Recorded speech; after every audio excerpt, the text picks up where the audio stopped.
I'll get up about 4 o'clock in the morning. It is completely mentally draining. Frustrating. I mean, it really is. Have that cup of coffee, take a deep breath, and then get on the road. Hours before sunrise, the gridlock approaching the Altamont Pass already stretches for miles. It's treacherous. Stop and go, stop and go. It's tiring. It's just devastating to have to sit there and not move. You're stuck. This is the grueling trek for those who live in the Central Valley but work in the Bay Area. More than 80,000 people drive over the Altamont Pass every single day, one of the most congested commutes in the country. Everyone I know is making this drive. Some of these so-called supercommuters are spending upwards of 5, even 6 hours a day sitting in bumper-to-bumper backup. That is time that they're not spending with their families. That's time they're not coaching softball. That's time they're not going to soccer. They're not spending time with the kids doing homework. The amount of time is pretty ridiculous. He's gone. The kids don't see him. I hardly see him. It has gotten so bad, one man even does the commute on his bike. Things are broken here. We have one channel to get to the major metropolis for everyone to work at. I don't know how else to put it. There has to be an answer. You know, you are facing a crisis. It's tens of thousands of people, and the number's going to rise. We have to figure out other ways to move people other than building freeways. We can't continue to build asphalt. We can't continue to widen our freeways, and quite frankly, we've widened them to capacity at this point. What's missing, clearly, is an effective mass transportation system that connects the Bay Area with the Central Valley. And it's a problem that we need to solve, and we need to solve it now.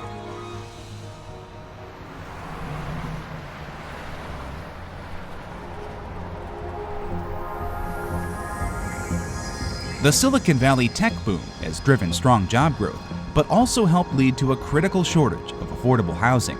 For every 6 Bay Area jobs that are created, just 1 home is built.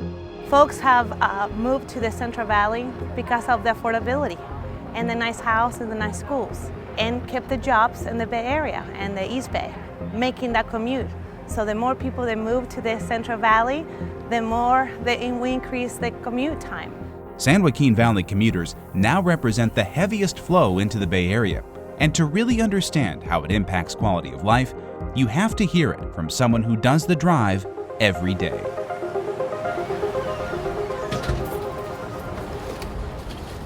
It's not the greatest way to start your morning.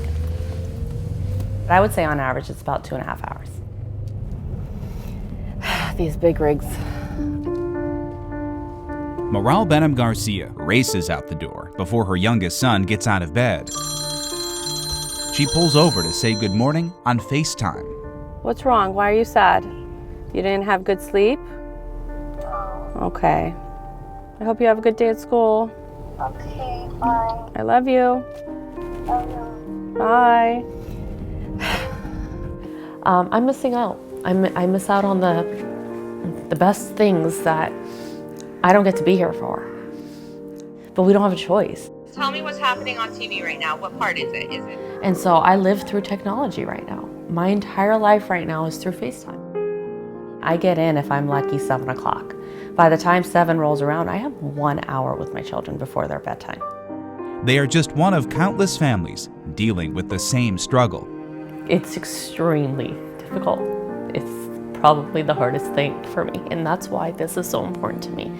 Because with the current infrastructure, I'm suffering. My children are suffering. Having 1 hour with my kids is devastating for me as a parent. And it's insane that it's due to a commute.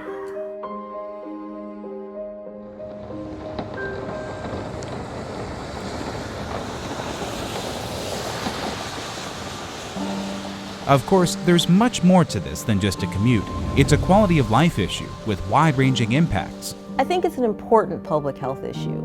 Numerous studies link megacommutes with higher blood pressure, obesity, and of course, increased stress. The number of people commuting from San Joaquin County into the Bay Area is rapidly rising, by 30% in recent years. I know in our county, we do have higher rates of obesity and prediabetes, diabetes, high blood pressure, heart disease. I think there's other factors that can go into that, but I think we can also point to, again, inactivity and having to commute is one of the contributing reasons. The family dynamic suffers too. Researchers point to long commutes, contributing to anxiety and depression. When you get stuck at a long day at work once, it's one thing. But when you get stuck there a long time and then you have a 3-hour commute to get home, and you get home after dinner and after the kids are in bed, what can you do? You can't be a dad. You can't even be a husband at that point. Families fall apart because we're not there. Much more than a traffic jam. Yeah, it's a traffic jam in life. That's not what makes a strong community or society.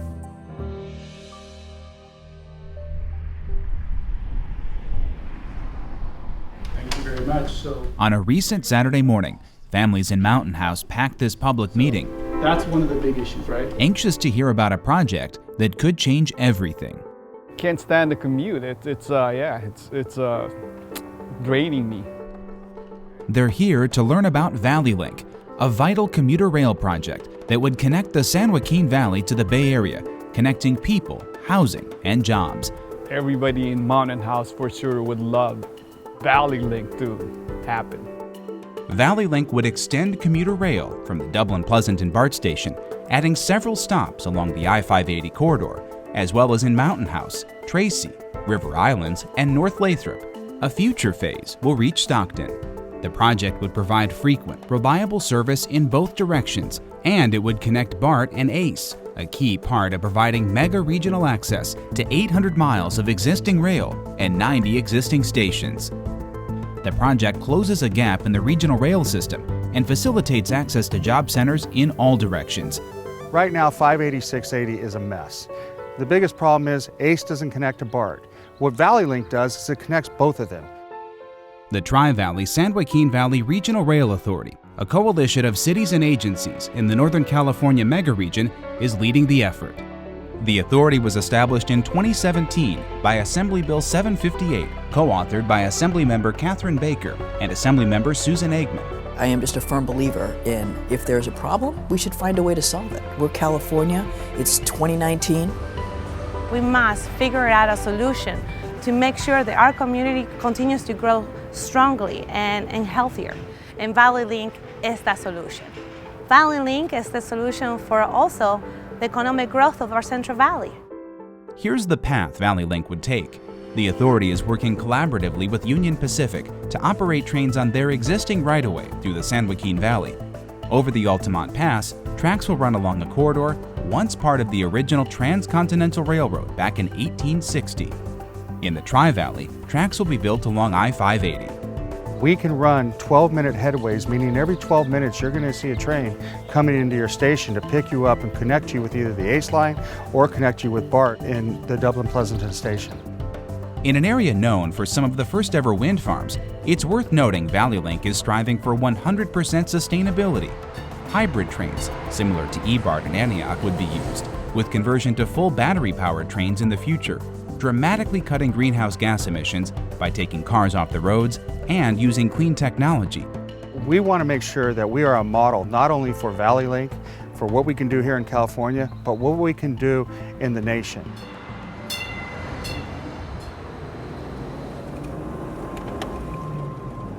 This is a working class neighborhood. This is what they call the entry level.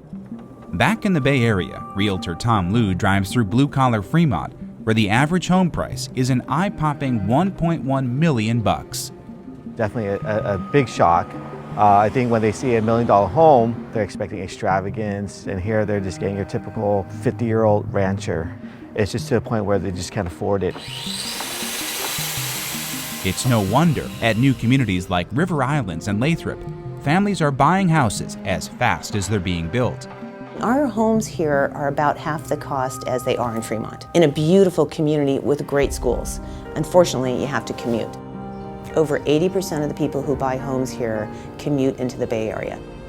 Michael Robinson and his family moved in from the Bay Area. They love their new family-friendly community, just not his crippling commute. To be able to be here with my wife and kids more frequently would be a godsend. We need to provide an alternative for our residents to get on a train rather than sit behind a wheel in traffic. With the planned Valley Link stop here, folks like Michael could walk to the train. In what will ultimately be a community of 30 to 40,000 people, River Islands is also building a business park to attract employers. Valley Link isn't just about commuting west over the Altamont. It's about easing access in both directions. It's a once-in-a-lifetime project, both for downtown Tracy, for Tracy City overall, and for the region as a whole. The Valley Link is critical in both directions. It is so critical in terms of jobs housing balance. I mean, to have all these workers out here, we need to get the jobs out here. And I think the only way that companies are going to move out here is if they can access it easily. You get a talent shift into the Central Valley, pretty soon you'll see an innovation economy begin to sprout in the Central Valley, just as it has in the Livermore Valley.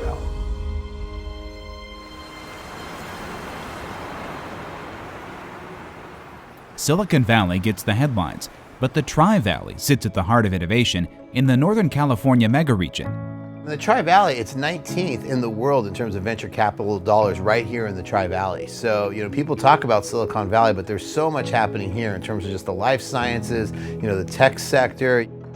There are more than 450 tech companies here and 300,000 jobs. The Tri-Valley economy generates $42 billion every year, and with Valley Link, there's the potential for much more. I grew up here in Dublin, and I remember what the Tri-Valley was like before BART. Very much just a bedroom community, a sleepy community, nowhere close to where it is today. The thing that changed the Tri-Valley overnight was when BART came to Dublin Pleasanton. You saw the jobs come. You saw people not just commuting out, but people commuting in. The Tri-Valley's best days are ahead of us, and I think Valley Link will really help close that transportation gap that exists, and be able to connect people to the job centers that are here.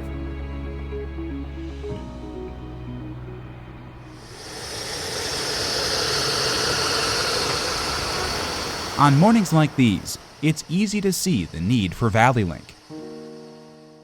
And just imagine that traffic over the Altamont is expected to worsen by 60% over the next 2 decades. I'm not sure where that traffic's going to go, because how much fuller than full can you get? The time for a solution, the time for Valley Link, is now. I think the question to why now is, if not now, then when? There's funding available.